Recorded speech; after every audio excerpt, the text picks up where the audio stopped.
Welcome to NASA's Jet Propulsion Laboratory in Pasadena, California. I'm Veronica McGregor. We are holding our final news conference for this week, a week that has seen us have a tremendous success in landing on Mars and the beginning of the exploration of a new world. We're going to hear in a little while from Ben Sicci, Senior Software Engineer here at JPL, who's going to give us a preview of what's coming up in the next few days for the rover. But first, we're going to hear from the Entry, Descent, and Landing team. They have been poring over the data since Sunday night, and they have some new details to give us. And to begin with, I want to start by introducing the Entry, Descent, and Landing phase lead, Adam Steltzner, and his deputy, Miguel San Martin.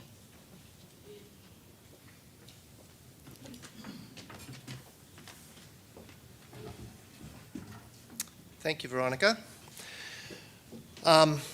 We have a talented panel here for you today, and Miguel and I really wanted to be the ones to introduce them to you. Leading off the rotation from the Jet Propulsion Laboratory, the operations lead for Entry, Descent, and Landing, Alan Chen. To his left, from the Johnson Space Flight Center, in charge of guidance, that guided entry that got us to the spot on Mars, Gavin Mendek.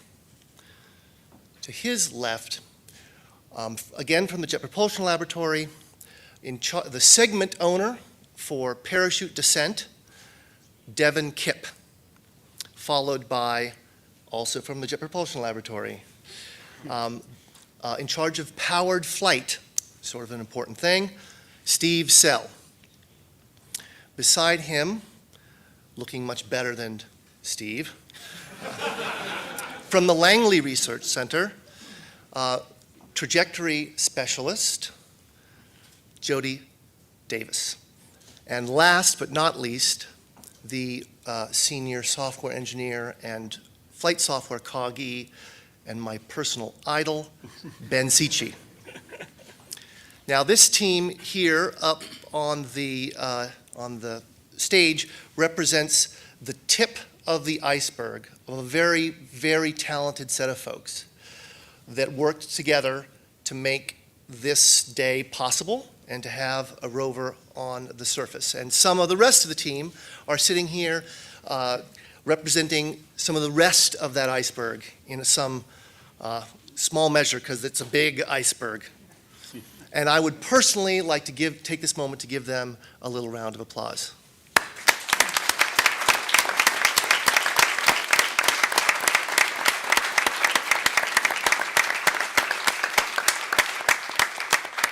And so now on to the briefing. Gentlemen? Obviously, we had a great day on Mars on Sunday. We just want to set up the things you're going to hear from the rest of our team and what we know about EDL. I'll start with how we got there and what the conditions were like when we got to Mars and where exactly we were and what the atmosphere was like. We obviously had an incredibly clean ride from the cruise team. We traveled over 350 million miles on the way to Mars, and we missed our entry target by only about 1 mile. So a pretty impressive ride by the cruise team, and our thanks to them. Over a week out, we made a prediction of where Curiosity would be at the entry point and gave that to Curiosity. We were about 1.25 million miles from Mars at the time. We turned out to be off by only 800 feet. So Curiosity had a very good idea where she was at the top of the atmosphere, and that's something that Gavin over here with our entry guidance took advantage of. If you bring up my first figure, or excuse me, the atmosphere figure, if you would, you'll see that the atmosphere was very much as we expected. Could we switch figures to the atmosphere figure? Thank you. I don't think we've had a weather report since the day before we landed, but this is the weather as we knew it on the day we did land on August 5th. It looks very similar to the days you saw before.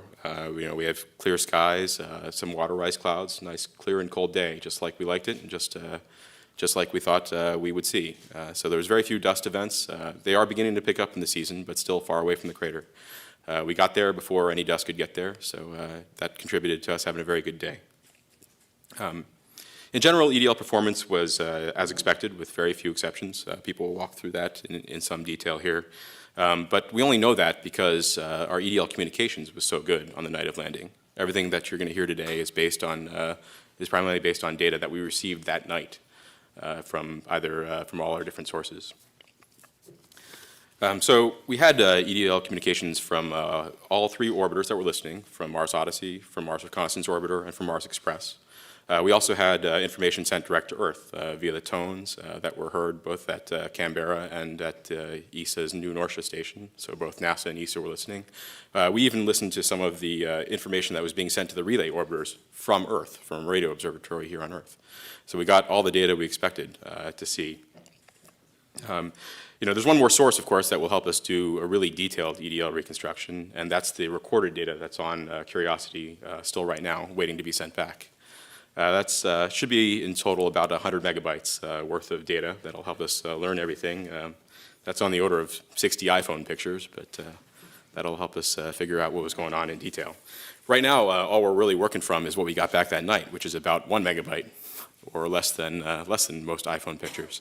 But that still lets us know a lot about what was going on. Direct to Earth, we received 67 heartbeat tones and 26 informational tones. The fact that there were so many heartbeat tones tells us everything was going well. The spacecraft didn't really have any errors to report, and things were going very nominally. The last tone we received was heat shield separation. This was completely as expected. We lost signal almost exactly 5 minutes after entry, which was within seconds of our prediction. So things went pretty much as expected for direct to Earth tones. From MRO, we actually got more data than we expected. We had coverage for about 19 minutes. We actually locked up about 8 minutes before entry, about 5 minutes early compared to our predictions, and had coverage through landing plus 6 minutes. As we were concerned about, we had a plasma blackout for about 43 seconds, but the flight software, the way we designed the EDL communications, we were prepared for a blackout of 75 seconds. So that actually worked out as well too, and we have data interleaved in there to tell us what was going on during the blackout. We send some data after the blackout to tell us what was going on during the blackout. Odyssey had coverage for about 12 minutes, started about 2 minutes and 19 seconds after entry. That was about 20 seconds later than we expected, but still well within our predictions. The total data from Mars Odyssey and MRO was about 1 megabyte of unique data. So right now we're just working with a subset of the data that's been relayed. Soon we'll have, in a couple weeks, we'll have all the data coming back from the rover to tell us exactly what went on. And we'll be able to reconstruct our full trajectory and learn anything we can about this EDL system that we might want to push forward. We have some data here that shows the actual event timing. There was some confusion, but I think we've got that all sorted out now on when the actual events occurred. So if you look at the figure that we're showing here, we have both the actual time that occurred on Mars and the time that we heard about it here on Earth for some major events here that folks will talk about. So as we step through entry, descent, and landing, that's kind of how this panel is laid out to the side here. We'll first start with Gavin talking about the entry guidance and how well we did there. Okay. Thank you, Alan. So the entry phase, we enter the atmosphere at about 24 times the speed of sound, Mach 24. And we plunged deep in the atmosphere, and then using the techniques that Curiosity had compared to previous recent landers, flew parallel to the ground. And I'm going to talk a little bit more in detail about that. And we flew entry all the way down to just under Mach 2. Lasted about 3.5 minutes, very close to the expected time, the duration we were thinking we'd see. We pulled a little bit over 11 Earth Gs, so if you were a human riding on board, it'd be a little bit of a rough ride. But fortunately, Curiosity's made of some pretty sturdy stuff, and she handled that just fine. So I want to provide some context for how this mission did compared to previous missions. So if we could go to the landing ellipse graphic. What we're looking at here is a topography map of Gale Crater. You can see Mount Sharp right there in the middle of the crater. You can see our Curiosity ellipse, the smallest ellipse right there, on just north of the slopes of Mount Sharp. But let's back up a little bit. I mean, in the 1970s, we had the 2 Viking landers. They landed in different parts of Mars, not here. But we got their landing ellipse, the uncertainty of where they would land, sort of provided here for scale. And you can see it's a very large area. I mean, part of that was due to the atmosphere uncertainties. This is the first time we landed on Mars. We knew very little about what the atmosphere would really do. And the landers did quite well. They both landed successfully. Then it was, unfortunately, several decades before we returned to Mars with a lander, and then Pathfinder, the rover that could, landed with a smaller ellipse, but it didn't use a lift and entry. It came in more like a cannonball, a spinning cannonball. But over the years, with Spirit and Opportunity and Phoenix, we're able to reduce those landing areas even better. And a lot of that's due to the hard work of our interplanetary navigation team to further pinpoint the entry point in the atmosphere. So what was then dominating a lot of the dispersion was what the atmosphere did and how the vehicle actually flew. And so what Curiosity did here is we basically built on top of all those improvements to make that even better. So the way we fly our entry, I think Adam's mentioned over the last few days the tungsten ballast, basically 6 segments right here.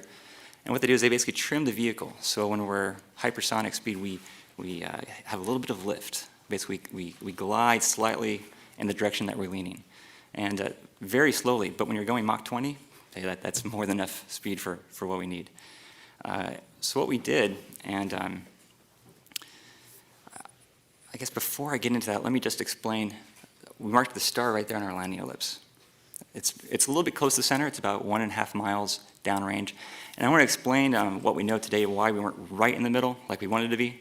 But hey, we're still happy where we landed. The 1.5 miles comes to the way we flew. So when we enter the atmosphere, we've got this trim angle of attack, as I mentioned. So imagine my hand is the heat shield right here. And so we're flying in this direction. So as we're leaning, we'll basically turn the direction that we're leaning very slowly. And what we're doing during that period is we're looking how far are we to the target. Are we going to fly past it? Are we going to fly short of it? We respond to that. If we think we're going to fly past it, I need to get a little bit deeper in the atmosphere so I don't fly past it. So a little bit more lift down. But while I'm doing that, I'm also turning a little bit to the side. But I still want to go back to the target. And so we have what we call these bank reversals, which basically rotate us over. And during Curiosity's entry, we had 3 bank reversals, the number that we expected. But what was interesting about Curiosity is that third bank reversal was right at the end of range control, where we're controlling our distance flown. So we had our third reversal, and then we had it for a few seconds, but during that period of time, we climbed a little bit in the atmosphere. And we didn't have a lot of time after the reversal before we said, we're done with range control now. We're going to start aiming towards the target. And so at the end of range control, we already had close to a mile of air already, which is well within the dispersions. But that's basically some of the setup that we're seeing to explain part of our miss distance, why it was closer to a mile and a half. There's some other things that could have contributed to that. We're sensitive to tailwinds, as we've seen in our computer simulations, and over the next several weeks and months, we'll be looking at that to see how much the tailwinds did as well. But so when we got down to I would be remiss if I didn't mention where entry guidance came from. As Adam mentioned, I'm from Johnson Space Center. We've done guided entry there since the 60s, Gemini, Apollo shuttle. It's very important coming back from the moon that you land the crew and the payload down and get to them as quickly as you can. And so when MSL started, over 10 years ago, we were trying to improve the landing ellipse, and guided entry seemed like the right thing to do, and I'm glad to say it worked really well. The predictions errors we're seeing during guidance, they looked very close to what we were expecting. I've been trying to find something interesting to talk about besides our slight miss distance, and unfortunately we haven't found anything yet. So, but that really goes, I think, a lot of credit to the aerodynamics team at Langley, the atmosphere teams here at some of these universities, and JPL. They did a great job helping us characterize how we're going to fly, and it looked like we did well. So at the end of the entry guidance phase, we're approaching the target ellipse. We then do a rotation because we want to get rid of this entry ballast right before parachute deploy. And with that, I'll hand it over to Devin Kipp to talk about that. Thanks, Kevin. So what I'm going to share with everybody today is a brief sampling of what we already know about the parachute descent segment and how well this piece of hardware performed on the way down. We only have some cursory ideas of how well it performed until we get a detailed trajectory reconstruction and atmospheric construction. We can only infer things. But this is an incredibly important piece of data to get because we don't have a lot of experience flying parachutes in the Martian atmosphere. We've done it 6 times before, now 7, and we've only done it at Earth a few times as well. So when you've only done something 10 times or so, the 11th time is a lot of extra data, and it's really exciting to see that just as a flight test of a parachute. So let's bring up the first image. Everybody's seen this. As of about 3 a.m. Monday morning, this was the most beautiful picture I had ever seen in my life. And you can tell a whole lot about how the parachute performed just by looking at this parachute. You can see that it's got its inflated shape perfectly. You can see the dark area at the top of the parachute, which is the vent that lets some air escape through the top of the parachute. The shape here is exactly what we expected to see.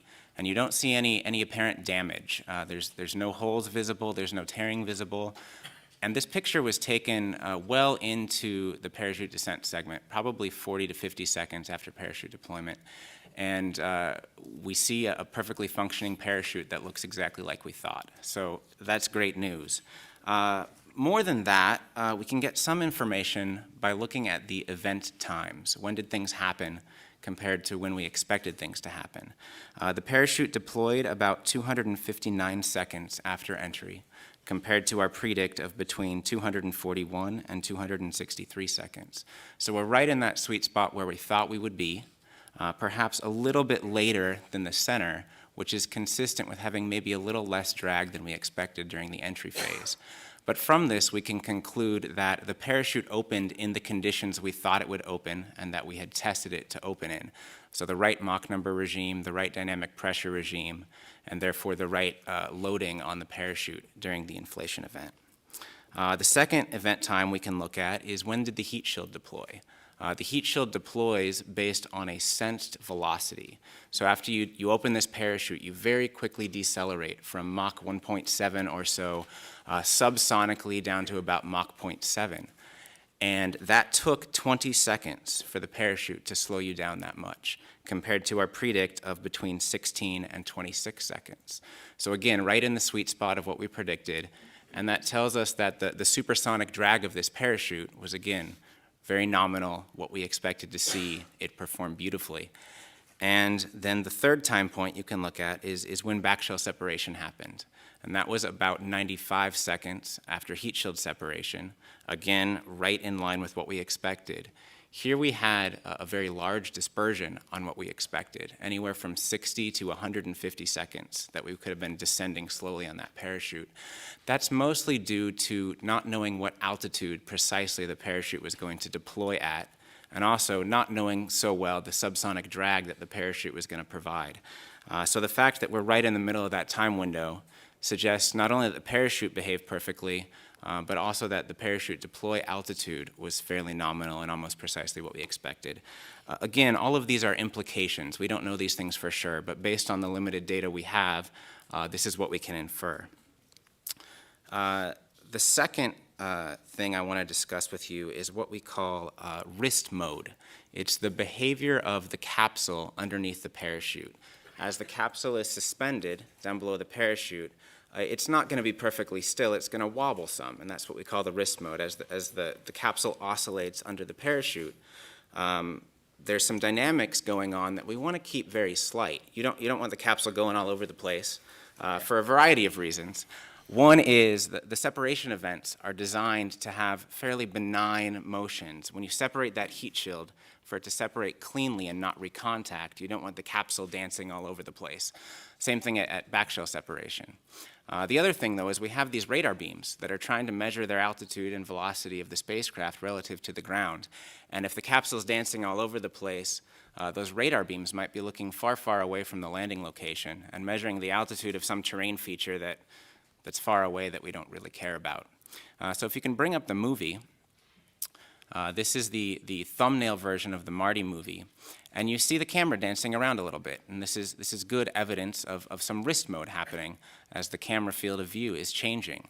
What we know, both from the real-time data products from our inertial measurement unit and from this image, is that the wrist mode we saw was very benign and consistent with what we would have expected.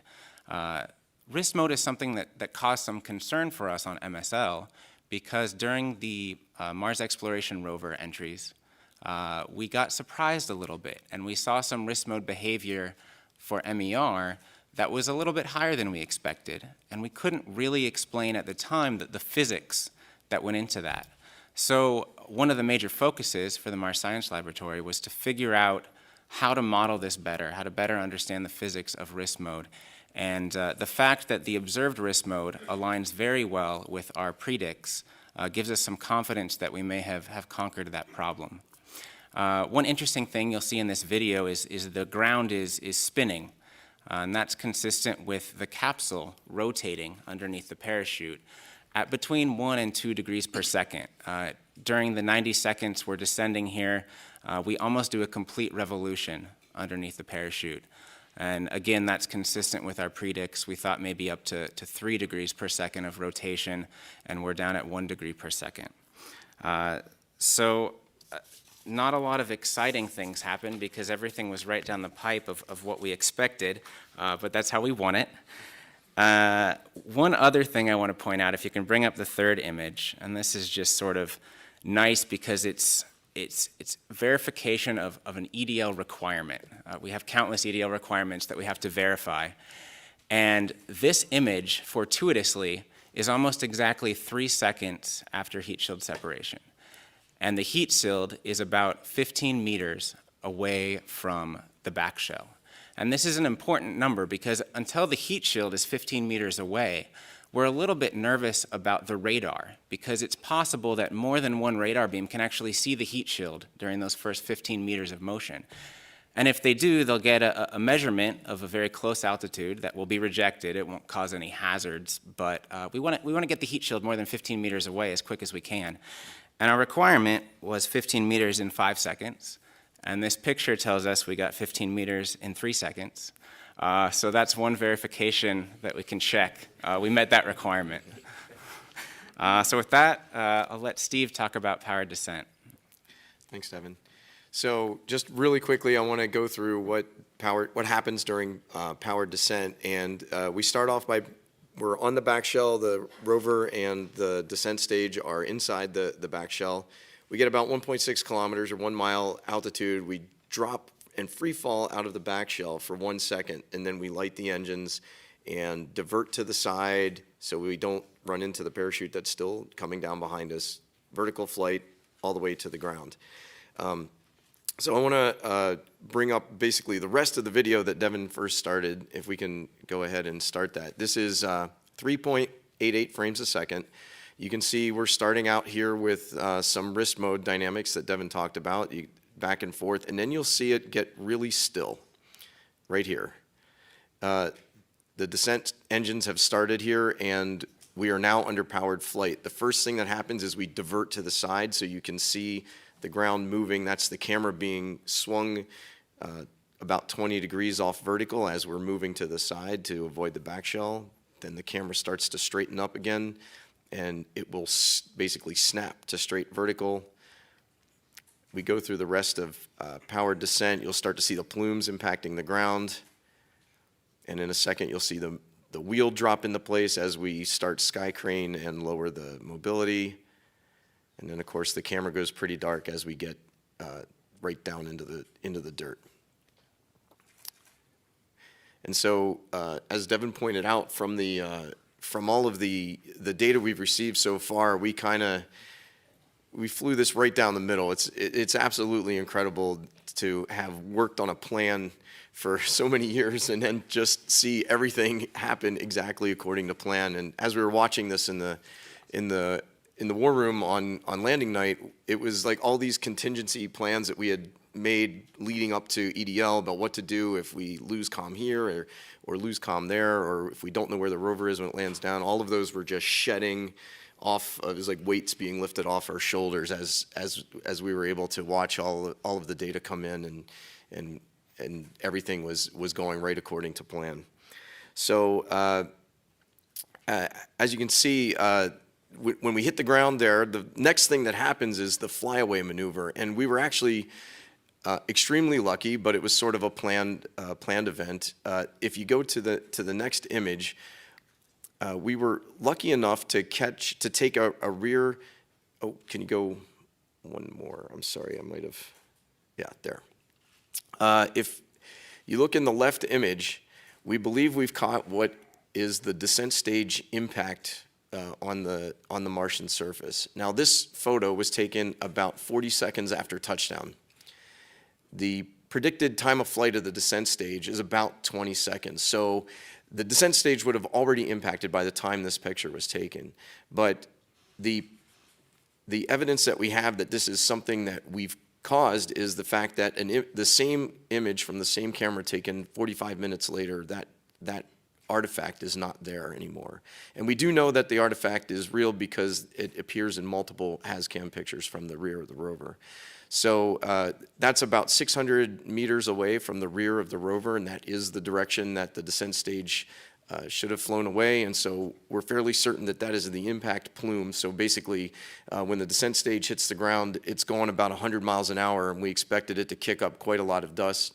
We actually selected the rear HazCam to be the first image taken. Actually, the timing of the HazCam pictures, both front and rear, were timed so that we would possibly catch any kind of cloud like this. And the fact that the descent stage flew directly after the rover was an amazing coincidence that we were able to catch this impact. And so you also saw in the video that we were, as we were touching down, we started kicking up dust. And if we can go to the image before, I want to show you something that I personally find just so incredibly moving, is that we were looking off the left side of the rover. If I have the model here, you can see basically the camera. It's a shot from the nav cams up on top of the mast here. It's looking that way down to off the left side of the rover. And you can see two divots in the ground over there. And, you know, we blasted those with our rocket engines, so that makes me extremely happy. Now, of course, as you might expect, landing on Mars is a very, very dirty event. I mean, we're basically off-roading for the next 2 years, so we expected some debris and dirt and dust to get on things. Of course, if you take your SUV out and you actually use it off-road, you expect it to get a little bit dirty. And so we, of course, wanted to start off day one with a little bit of dirt on the side. So, you know, you never like having those brand new sneakers that are nice and shiny. So you can see on the top deck of the rover there is a little bit of debris that we kicked up with the rocket engines as expected. And so, again, this is more evidence of, you know, we did that with rockets, so that's pretty cool. And so with that, I'll turn it over to Jody, who will walk us through our predicted versus actual trajectory performance. Thanks, Steve. So I'll be talking about two things. First, we'll go through a Google Mars animation, which is, we use Google Mars, and it actually has our latest predicted trajectory. This is prior to landing. And then we'll go through after landing and how we used our simulations and what we got from Curiosity at touchdown to determine where we thought we landed and how that actually compared to where we really landed. So if I could have the video. This is Google Mars, and it's going to take us through, now remember, this is real simulation data here. We're going through the bank reversals, the first bank reversal, second and third, and this is only half of the angle of the bank reversal. This is going 4 times real time. And we actually use Google Mars to analyze the trajectory to see it in 3D space instead of just, you know, numbers on white paper or MATLAB files. And so this is taking us through the entry balance mass jettison, and what we'll do is we'll pitch over and we'll look at the landing site, and we'll actually see a couple pans of the landing site. Now this trajectory is what we assumed is the nominal trajectory that was based off of the latest and greatest navigation that we got right prior to landing. So this just takes a glimpse over Gale Crater, parachute deploy. This is the configuration that we were at, and parachute deploy happened about 10:15, just 5 seconds after 10:15 Mars time, Pacific. So here we have heat shield separation. Heat shield separation happened 20 seconds after. Now, 18 seconds after that, we had radar lockup. And that actually, radar lockup happened about 1.5 kilometers higher than what we expected. And that's not a bad thing, that's a good thing. And 77 seconds after that, we had backshell separation. Time happened as expected. Things are looking nominal. And here we kind of pan down to the rover. Touchdown happened 55 seconds after backshell set, all as we expected.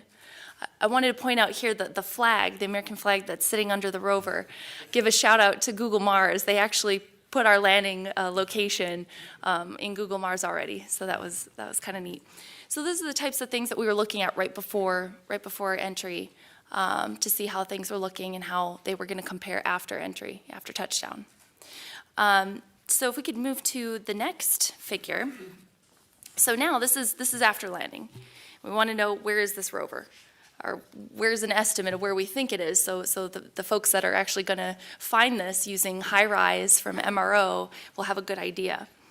So right after landing, we get information from Curiosity, some touchdown information, and we take that information and we account for our known errors, such as navigation errors, and we come up with a best estimate, and that's the green diamond in the middle, in the blue ellipse there. So this was actually shown right after landing. This was our prediction, latest and greatest, that we had immediately after. Some of you may have already seen this. And this kind of sets up the next figure that I have, if you could go to the next graphic. So here we have the landing target, that same light blue ellipse.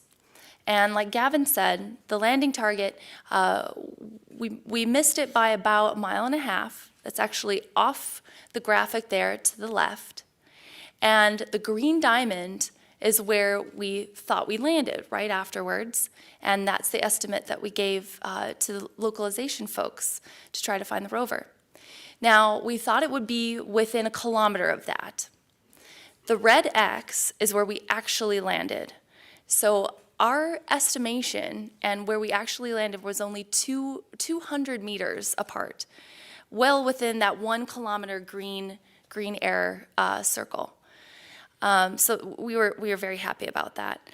Now to kind of shift gears, and if you look over to the right, you'll see the tungsten ballast masses, the entry balance masses, and our predictions. Now this is actually before landing, where we thought these 6 heavy balls of tungsten would land, are within that dark blue ellipse.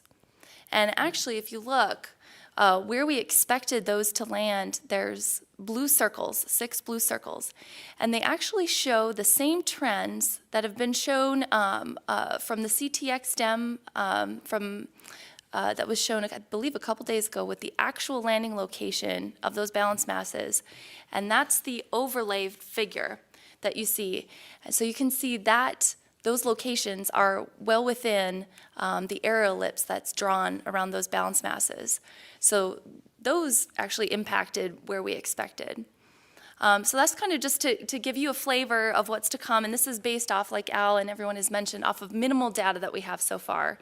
So stay tuned. This is a huge effort, and it's going to be exciting when we get the rest of the data back to really be able to tell the story of what happened during EDL. So with that, I pass it off to Ben. Thank you, Jody. All right, so as Jody just talked about, all the hardware that we jettisoned as we went through the EDL maneuver and we successfully landed on Mars last Sunday, I'm going to talk about what we're going to do next on the surface, which is to jettison the EDL software and to now move on to our surface version of software. So if you can pull up the first chart. So the flight software is the software that runs on board Curiosity, and the software controls all the onboard functions of the rover. The software is responsible for everything, all the autonomous functions that happen during cruise, and the software ran this EDL sequence that this wonderful team designed last Sunday. And the software is also what we've been using to do the characterization phase up until now, up until software on the surface of Mars. If you think about it, what's hard about this, if you think about my phone has a processor that is 10 times as fast as the processor that's on Curiosity, and it has 16 times as much storage as Curiosity has. And my phone doesn't have to land anything on Mars. All my phone has to do is follow Bobik's Twitter feed. So the challenging part about this is that my phone wouldn't survive the journey to Mars. So we have to build computers that are robust enough to survive the harsh interstellar space, the harsh interplanetary space. And when we do that, there are certain limitations that we have, and so some of those limitations include the size of the flight software image that we have, and that forces us every now and then to update the flight software to add new capabilities. So if you go to the next chart. When we launched back in November, we included 4 major applications in the software. Those really were, we had the launch cruise application, which controlled the function of the rover during cruise. We had our EDL application, our first version of our EDL application, a first version of sort of the core surface flight software. And we also had a 4th application, which was designed in from the start, which was the capability for us to update the software while we were en route to Mars. So unlike the hardware, which once we launch it, it's gone. It's on its way to Mars, and there's nothing we can do to get it back.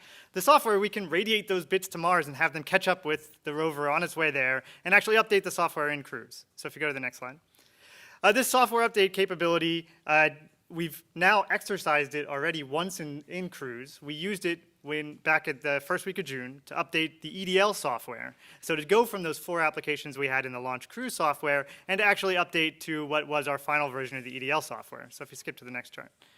And this really was EDL v2.0 is what I call it, 2.0 of the EDL software. And we added a number of robustness improvements in the EDL software, and we really exercised this software update capability. Now, we also revved the Surface software somewhat. We added v1.1 of the Surface software, but what we couldn't do is we couldn't put all of the Surface software in to the flight software image that we uploaded in Cruise back on the first week of June because there just wasn't enough space for it. There just wasn't enough. We have a limitation on the size of that flight software image, and, well, the Surface mission is pretty complicated and requires a lot of smarts, and those smarts exceeded the size of the image that we could have. So what we did was that, if you go to the next chart, we uploaded in Cruise the R10 version of flight software, but we just left it on the rover and we didn't actually install it. And what the R10 version of the flight software gives us is it gives us this, not just the basic Surface capabilities, but also adds in the ability for us to use the sampling system on the rover and for us to drive with the rover. And so those are our real 2 new apps that are coming in R10 and the cool features that we have in the R10 flight software and why we want to spend these next few sols on Mars updating to the R10 flight software. So if you go to the next chart. So first one, the sampling system. Right now we have the capability in just our basic Surface software to check out all the health of the instruments, but we don't really have the capability to go and make the full use of all this great hardware that we shipped with us to Mars. And so R10 software gives us the capability to use the robotic arm fully, to use the drill, to use the dust removal tool, to use the whole sampling chain, and to ingest those samples into SAM and analyze them with Chemin. And so all this exciting stuff that you're going to see this mission do over the next few months and years on Mars, you're going to see that that comes from the capabilities that are in this R10 software. And so there's one other application. Go to the next chart. Well, Curiosity is a Martian mega rover. Curiosity was born to drive. And so the R10 software includes the capability for Curiosity to really get out and stretch her wheels on the surface of Mars. So this is the R10 software gives us the autonomous driving capabilities, the ability for the rover to drive both in using onboard images to detect hazards that are around the rover and to drive safely across the surface of Mars. And this is really what we'll use when we set out on our first drive here on Mars. And so if you go to the next slide. So we really say R10, unlike R9. R9 was the version of software that was optimized for EDL and allowed our EDL friends to get us down safely to the surface of Mars. But R10 is optimized for Surface. And so it has a lot of great stuff that the science team wants, that the Surface team wants in order to enable this fantastic mission. And so that's why we're willing to spend some time here doing the install. And if you go to the next chart.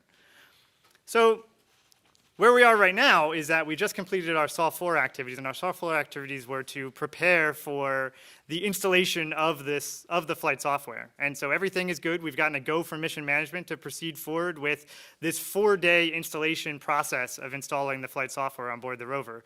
Now we have 2 computers, so it takes a little bit longer for us to do the full install because we want to do it very safely, do it step by step, and take our time doing the software updates. So what you see is that on Sol 5, what we'll do is we'll do a toe dip into the R10 flight software. So just on our prime computer, we'll do a boot into the R10 flight software, but don't install it fully, just to check it out.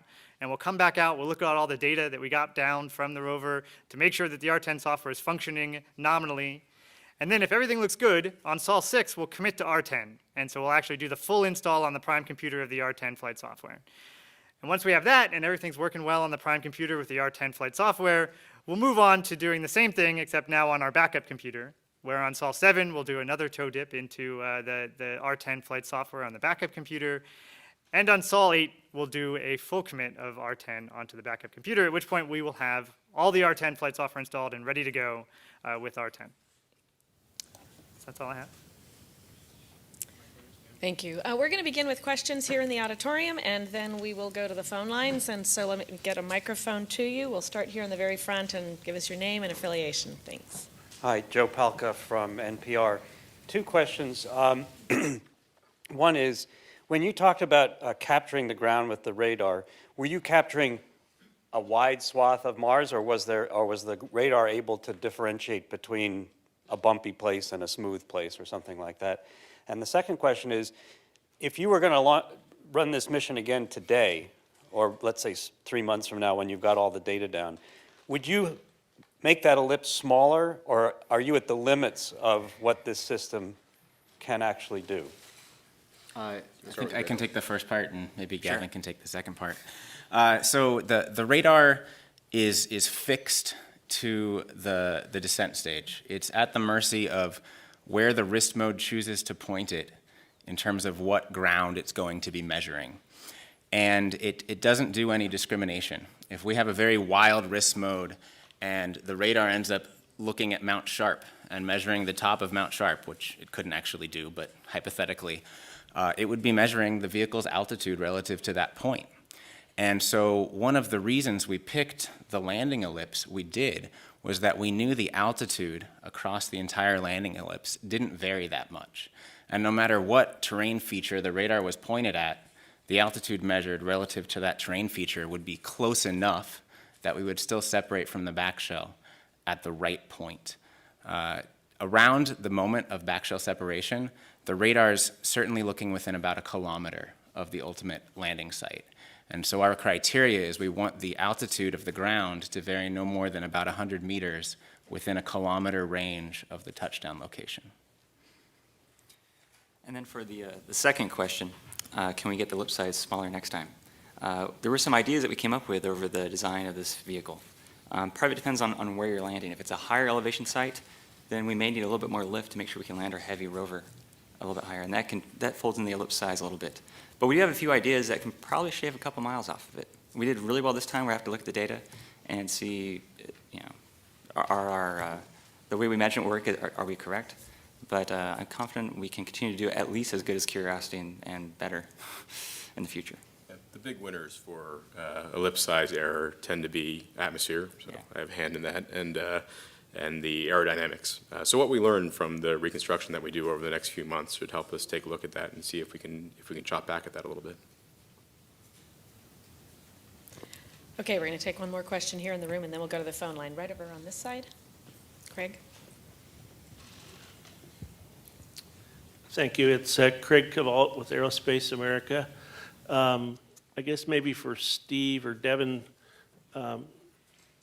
was the altitude accordion capability, did it play a role here, or was everything so tight that it just didn't matter? So the altitude accordion, the accordion that we had allocated was 100 meters. So we allowed for our estimate of where the ground was to be wrong by up to 100 meters. From the data we've gotten so far, it was wrong by 3 meters. So we overachieved in that area as well. So everything, again, it was right down the middle. Okay, and a second question, since EDL has been achieved, I guess, to the whole EDL team, a show of hands maybe on how many people are going to be looking for another job? Serious question. Really? Sure. Right. I don't think we've started to think about that yet. Yeah. We're still relishing Yeah, exactly. the success. And actually, a lot of us are going to be involved in the reconstruction as well. But I think, we're thinking about future projects and what we're going to be working on, definitely. Okay, thank you. We're going to go to the phone line next. Julia Sisler with Canadian Broadcasting. Go ahead. Hi, this is Julia Sisler with CBC in Yellowknife. And I just have a couple of questions about the naming process. So how did you decide to call the Curiosity landing site Yellowknife? Yeah. I think that's a team you'll have to ask the question you'll have to ask the surface team. I think John Grotzinger is certainly willing to talk about that at length. Okay, the basic idea was that there are old rocks on Mars and there are some of the oldest rocks in the world by Yellowknife. Was there more to it than that? I would like to know too. Unfortunately, you're just talking to the delivery guys here. Yeah, so. we're just movers. Maybe you can tell me just if it's normal practice to name landing sites after cities in the world. Yeah, I think the naming convention was done by the science team, and I'm looking around here in the room to see if we have a science team member, and I don't see one, but maybe oh wait, I do see one. That's Joy. But let me see if she's prepared to answer the question. Okay, thanks. And Joy Crisp, the deputy project scientist, is here in the room, and let us get her a microphone. Perfect, thank you. Great, here we go. I don't fully know what's behind the name, but I can make one correction, which is it's a quadrangle name. So I think you heard in previous press conferences that the whole ellipse was divided up into these quadrangles that are about a mile by a mile in size, and then each one of those was mapped by a team member. And we got ready right before landing with geologically significant names that related to things like ancient geology terrains on the Earth that tie into our theme of science. So Yellowknife is this one, but I can't answer all the questions that you've asked, but I did want to set that straight. It's the name of the quadrangle that we landed in. Okay, are all the other quadrangles named also? They will be. We're getting those lined up. Okay, but it is the quadrangle that the Curiosity landed in? Yes. Okay. Do you know if it's normal practice to name these things, I guess, or is this unique to this project? Well, what is unique to this project was the dividing up of the ellipse into quadrangles and mapping ahead of time. And that was really driven by the wonderful orbital data sets that we had. We wanted to get ready by doing this mapping so that we could more quickly do strategic planning of where to send the rover and understand where we landed. Could you just speak about the sort of similarity between the rock and surface on Mars compared to what's here near Yellowknife? Not yet. Okay. But am I correct to say that the basis between picking the name Yellowknife was the age of the rock? Right. They're on the order of 2.7 billion years old. So we went to Mars to really get at the ancient geology because that's where we think there might be evidence for past environments similar to on Earth. So it's connected in that way. Simply ancient rocks that might preserve evidence of past environments favorable for life. And one more question. Would anyone in Yellowknife have been consulted before this, or is this just purely based on geological similarities? Not that I know of, but again, I wasn't totally plugged into the naming and how it was done. Right, so we'll if you'd like to call our newsroom, we'll put you on the phone with the person who came up with the name, and we can probably answer a lot more of your questions that way. And we're going to take a couple more questions here in the room, and then we'll go back to the phone lines. I know you were next, and we'll get the microphone up here to the front of the room, and then we'll go to the back. Thank you. Hi there, Jonathan Amos, BBC News. A couple of quick ones. Did Mars Express see all the way down to the ground? I know the people in Europe were thinking they may miss the actual landing. Yeah, to my knowledge, they did not get to the ground. This was per our predict. We expected them to lose coverage of us about a minute before landing, and that was about right. Okay, and the second one, has anybody sort of studied the debris field from the descent stage impact to consider how it broke apart, what happened, what sort of impact it had? We have another imaging opportunity coming up 6 days after landing, where we're going to take another high-rise image of the lander and also of the descent stage debris field. That will be a nadir image, so it will be better resolution, cleaner image, and we might be able to see more detail. There's not enough detail in the image we have currently because it was taken at such an oblique angle in order to see a lot of detail there. So we're really waiting for the better image. Okay, we'll go next here in the room. Yeah, hi, this is for Ben. And as someone who is perhaps not as cell phone and technologically attuned as others. I was hoping you could, one, go over again what the capabilities were relative to a cell phone, and two, if you could just maybe walk us through a little bit as to how you could do that. I mean, how you can have so much capability on Mars based on software that is less than what you're going to have in a cell phone. Yeah, so the rover has a radiation-hardened processor in it. It actually has two of them in its two redundant compute elements. The processor runs at 133 megahertz. So if you think about your phone having a 1 gigahertz processor in it and your desktop now having a 2 gigahertz or 2.5 gigahertz processor in it, the processing power in our rover is much less. But we do have two full computers in the rover, so we have both a prime and a redundant backup that's there. And they have onboard flash storage in them. So when I talked about the storage of my phone has 64 gigabytes of storage. The rover has 4 gigabytes of storage in it. But what we're able to do is that since we're designing this custom software for it, we're able to optimize that software for the particular application that we want to do. And so when we were writing the EDL software, we knew of the limitations of our processor, and we were able to focus it just for what we need to do to get done with the EDL, to make EDL successful. And when you have a team that's really a world-class, talented software team, and you give them a challenge like, make EDL work on this processor, they're going to find a way to do it. And so it's really the ultimate reason about how we're able to do it is that we have a lot of very, very talented software engineers, a really talented software engineering team that when they're given a challenge, they solved it. And they were able to get it to work on a slower processor. And then so one of the reasons why we wait for the R10 flight software is that now we can have a version of software that is optimized for the surface. And so we can write that custom software that now can just focus on the surface part of the mission and doesn't need to worry about some of the control loops and some of the additional processing overhead that loads down the system when you're running EDL. And so by going to R10, we're actually freeing up some of our processor utilization. So we actually get a lower utilization. It's like closing a few applications on your computer and wow, the whole thing runs faster and now I can drive. So that's what we want to do. And processing doesn't change at all, even though you're going to need more, it's going to be doing a lot more things now on the surface.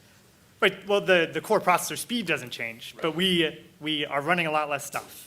And that's how we gain back some of that margin to be able to run the great surface science applications that are going to enable this mission. Yes, and shout out from the front row. Yes, the processor is much faster than the MER processor that we have. All right, next I'm going to go to the phone line. We have Irene Klotz from Reuters. Go ahead.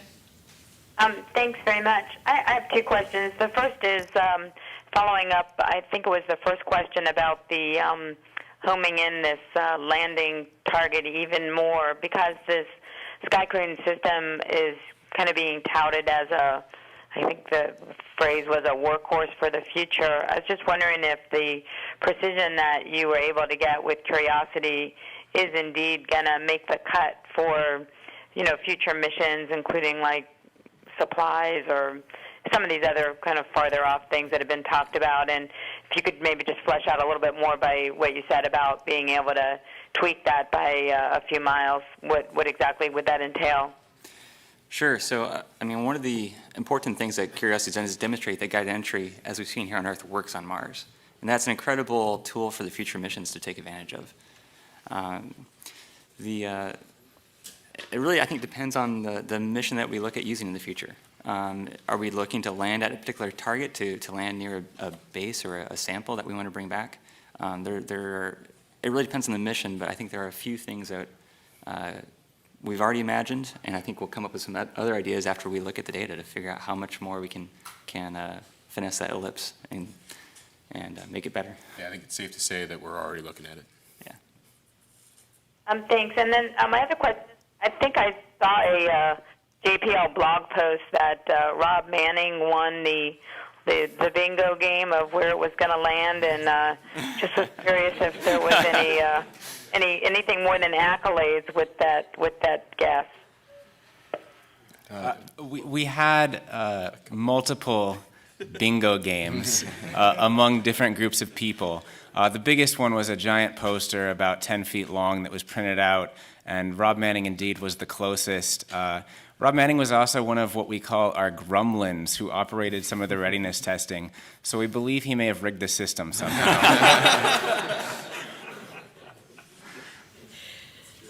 Okay, we're coming back in the room in John Johnson. Go ahead. I just wanted a little more information, if any of you have it, about that already iconic photograph of the parachute descending with the rover below it. This picture had to be programmed far in advance, is that right, to be taken? Yeah, that's right. We had to give in fact, we provided the first timing that we wanted this parachute picture to be taken way back in April. It's targeted for about 6 minutes after entry. The goal was to make sure that, remember, things are focused on in case things don't go well, not if things do go well. But the idea was to get a picture to make sure that we saw an inflated parachute or not an inflated parachute to see if there was any damage or not. So the goal was to take it long enough into entry to make sure the parachute was inflated, but not so late that it had already hit the ground. How difficult was it to know that it would be right there? It's certainly very difficult. It was certainly a little bit more uncertain this time than it was for Phoenix per se, because MRO is coming, which took the picture. The high-rise camera is on MRO. That's right, and it's coming overhead, almost directly overhead. So we had to be in the middle, roughly 5.5, 6 kilometers of the landing target to make sure we were in the picture. Guided entry helped with that a lot. Obviously, we wouldn't be there without guided entry. So this picture is also a confirmation of the precision with which we landed. And just some stats on that photograph. It's about 1 second or so before MLE priming. So we're at an altitude here of about 3,000 meters, just a little bit, right around 3,000 meters, and descending probably about 80 meters per second at this point. And I'll add one more thing. Clearly, we all love this picture, so let's talk about it. Pre-landing day, we guessed we had about a 50-50 chance of actually getting this picture, just based on the fact that the field of view of the high-rise camera doesn't cover the entire landing ellipse. So it was about 50-50. Okay, we're going to take one more here in the room, and then we'll go to the phone lines. Go ahead. Yeah, I just wanted to double check. When does the installation of the software upgrade begin on Earth time? Would that be like tomorrow, or and like how long? And it's supposed to go for 4 days. You know when it's supposed to end Earth time approximately? Right. So it goes through Sol 8. So it starts on Sol 5. So it starts today. It starts later today, Earth time, right? And it goes through Sol 8. So 4 days from today. Okay. And then the other thing is that can you guys just real quickly, kind of more succinct, more consumer-friendly way, explain like what you think were the factors in there being a 1.5 mile deviation from your ideal landing spot? Well, I mean, it was all ideal, right? It was inside the ellipse. Yeah. But so we're still looking at the data. But as I tried to explain before, we had a bank reversal pretty late. And that basically lofts us a little bit, basically stretches us a little bit out, and we didn't have time to correct for that before we started allowing it to fly right towards the center along the center line of the ellipse. So we think that's part of it. As Al's mentioned before, we're also sensitive in terms of where we land the ellipse due to headwind or tailwind compared to what we were expecting. And so that's going to be one of the things we tried to reconstruct is what were the winds doing the day we landed, and how did that shift where we landed. You thought it might have been a tailwind in this case. You're not sure. It would suggest that, but we'll have to look at it. Thank you. Mm-hmm. All right, we're going to the phone line. Leonard David with Aerospace America. Go ahead. Yeah, hi, Leonard David here.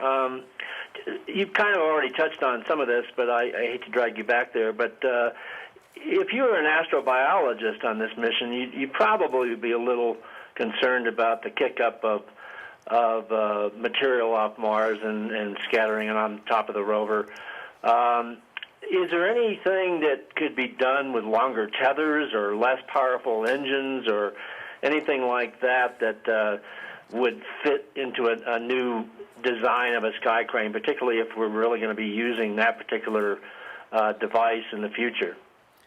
Sure. Certainly, one way that you could help mitigate doing this is actually using a longer tether, but we analyzed this very heavily during development of Curiosity, and we tried to strike the balance between keeping the bridles short enough to be manageable and reducing the amount of debris that we would kick up. And all along, we consulted with the instruments and the people who were the cognizant engineers on the rover top deck to make sure that they were in the loop about knowing that debris could be up there and to what extent it could be there. And so everything that we've seen in the pictures and the data that we've got during landing, it's all as expected.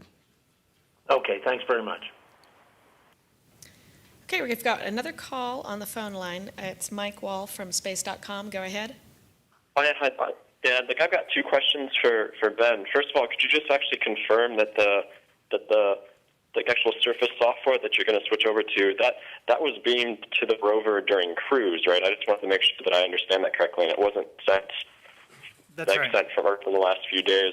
That's and right. also, I mean, is there any science that the rover can be doing during the installation, or is it going to be pretty quiet on the science front for the next few days? So on the first question, yeah, we uploaded this software during cruise and had it stored on the file system ready to be installed once we got down to the surface of Mars. We do have, just for background, we do have the capability to upload software while we're on the surface, and we do actually plan to continue to update the software as we go through the mission. So this it didn't necessarily need to be uploaded in cruise, but we had an opportunity to do that, and the software is ready to go, so we chose that as the opportunity to upload the software. As far as science goes over the next few sols, this is primarily an engineering activity. So we are mostly focusing on just getting done the engineering of doing the installation and standing down on science for the next 4 sols. Thank you. Okay, we're going now here in the front. Go ahead. Hi there, Sally Rail with the Planetary Society. Were there any surprises in EDL at all, or would it be safe to say that the biggest surprise was that it went actually better than all the sims? There were a couple surprises, I think, that we're going to look into. We landed with more fuel than I think we expected, a little bit more fuel than we think we expected. Not a bad situation to be in necessarily, but it's something we definitely want to take a look at. There were also a couple of tone indications sent direct to Earth that also, seem unlikely. So we want to take a look at that as well to see if anything is real there too.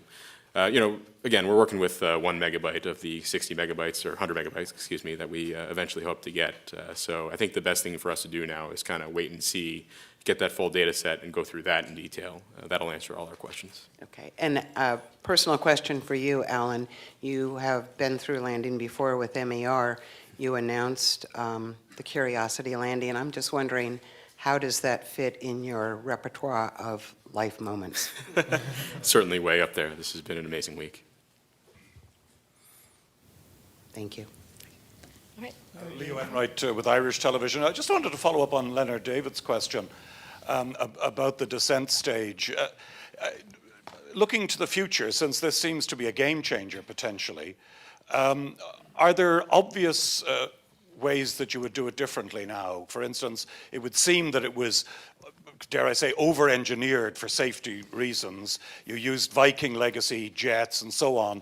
Are there obvious things that you would do differently straight away? And do you envisage that this would be a much lighter and meaner vehicle next time round? Well, there are minor things that we would probably change if we had to do it again, but one of the best ways to do lower cost, more reliable missions is to stick with what works. And I wouldn't say that the system was over designed at all. I mean, it was designed to allow the scientists to choose where they wanted to explore on Mars. They happened to pick a place that had a nice flat landing pad right next to it. And so as an EDL team, we kind of got lucky because the science store they wanted to go to had a parking lot. And so we were, we were able to take advantage of that. And had we landed on, had we used the sky crane to its full extent, we would have been able to handle much more rugged terrain, much larger rocks, things like that. So I wouldn't say it's over-designed, and things that we would change in the future, just very minor things. Okay, we have a call on the line. Ken Kramer with Spaceflight Magazine. Go ahead. Hi, thank you. Well, congratulations first on a great success.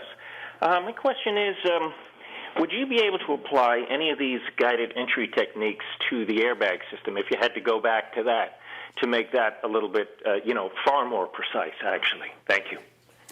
I believe we could, but it would require using RCS jets just like Curiosity did to basically control the orientation during the hypersonic flight. I don't think the MER rovers had that capability, so it would be a design change. Thanks. Mm-hmm. Okay, any more questions here in the room? Yes, let's go ahead.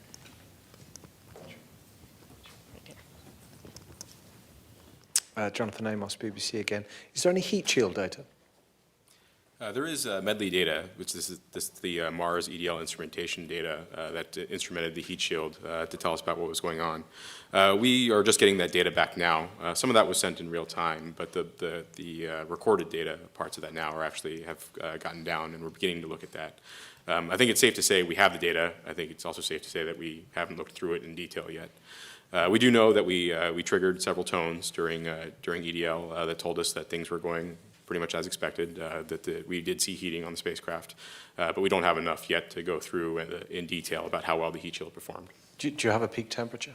We don't right now. I think we need to look at exactly how deep, which thermocouples we got measurements from, and what those measurements were. The Medley team is, I'm sure, already beginning to look at that information, but we need to correlate that as well against the spacecraft trajectory data, which we're also waiting to get back down. Okay, we're taking a question here. Mark Kaufman again with the Washington Post and National Geographic. Steve, you had said that reusing technology is the best way to cut cost. Just in terms of a ballpark figure, if you were to do something like this again, I mean, are we talking about half price, third? I'm not falling into that trap, but we'd have to look at the numbers to see exactly what a rebuild of a Sky Crane system would look like. Okay, we have project scientist John Grotzinger in the room, and he wants to talk a little bit more about the naming of that quadrangle. So, John, go ahead. I just want to make sure that everybody's on the same page, and I'm happy to answer questions afterwards, not to detract from the great work these guys have done. Point number one is, this is not the name of the landing site. Yellowknife is the name of the quadrangle. And the reason that the science team came up with that as an option is because in North America, if you ask what is the port of call that you leave from to go on the great missions of geological mapping to the oldest rocks in North America, it's Yellowknife. You can drive there, you can fly there, you can't take a train there, and from there you have to get in a bush plane, store some gear, and go off for several months at a time, and usually get picked up later on having mapped some old rocks. So we thought it would be kind of neat, because our sort of mapping procedure will involve moving between these different quadrangles, and it's sort of a great tradition that was started here on Earth, and we're trying to do it on Mars. Great, thank you. Okay, we have a question at the very back. We'll get you a microphone, Sandon. Sandon Totten with KPCC. I was wondering this landing happened in the middle of the Olympics, and I think we all expected it to be a big deal, but it has really caught on. I can't seem to turn on Facebook or Twitter without someone still talking about it, or new memes popping up, animations, cats all over the rover now. I want to know a little bit if the sort of total love and embrace that the public seems to be giving it surprises you a bit, because you were just focused on the science, and kind of what are some of the more interesting things you've seen in the public sphere about this landing and about Curiosity? Have you gotten any cool fan mail or any cool reactions from people? Have you seen something that just totally tickled you? Well, I can say a few words about that, and I'll let everybody else on the team chime in too. But I've actually been overwhelmed by the amount of just the social media interaction. I get questions on Twitter and email and Facebook, and it's great to be able to be completely in touch with the public on this. I feel like it gives them an opportunity to feel like they're connected to this mission, and after all, they paid for it, so they should be. And it was kind of hard to follow all of this outside activities that were going on when you're in the control room and focused on making sure we land safely. But I've still, it's going to take me weeks to get through all of the Facebook posts and the Twitter comments and all the other articles that have been online. It's just been amazing for me. I think it's great. I think it actually shows that America, the world, is interested in math and science, really, when you break it down to that. So I think it's great. I hope the communication and the social media, it keeps rolling along, especially now that we're in surface operations. Things are also just as exciting as EDL. Did you ever expect when you started this mission, though, that you guys would end up being such rock stars? I got recognized in the pizza parlor on my day. That was a little weird for me. Sometimes you worry that that as a people we're not that interested in doing this anymore. But it's great to see that we are. That's still what we're about. For me, the media attention, the social media has been overwhelming. But the biggest surprise to me, having gone through this now, is the enormous feeling of accomplishment associated with a successful landing, and how much that's amplified by having such an awesome group of coworkers. There's thousands of people that have put this together, and everybody's worked tirelessly with tremendous dedication. Everybody here is fantastic to work with, and it just makes it all the sweeter to share the triumph with such a fantastic group of people. All right, do we have any more questions here in the room? We've got one up here in the front, and okay. Thanks, Craig Cabalt with Aerospace America again. How important was the 2-year delay to the ultimate success of the mission so far? I think it was critical. We weren't ready in 2009. I think as a mission, we were not ready. As a project, we were not ready. It's easy to point fingers, but we're all in this together.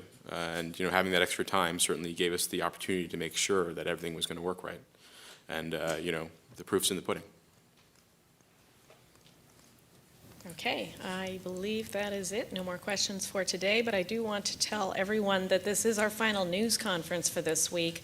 But be sure to follow us online. We'll have updates posted for our next news telecons and, of course, all of our new images and videos. All of that information can be found at www.nasa.gov/MSL or at the JPL homepage at jpl.nasa.gov. And we will have more news on the mission next week, so be sure to check there and follow the mission. We have a long way to go. Thank you so much for joining us.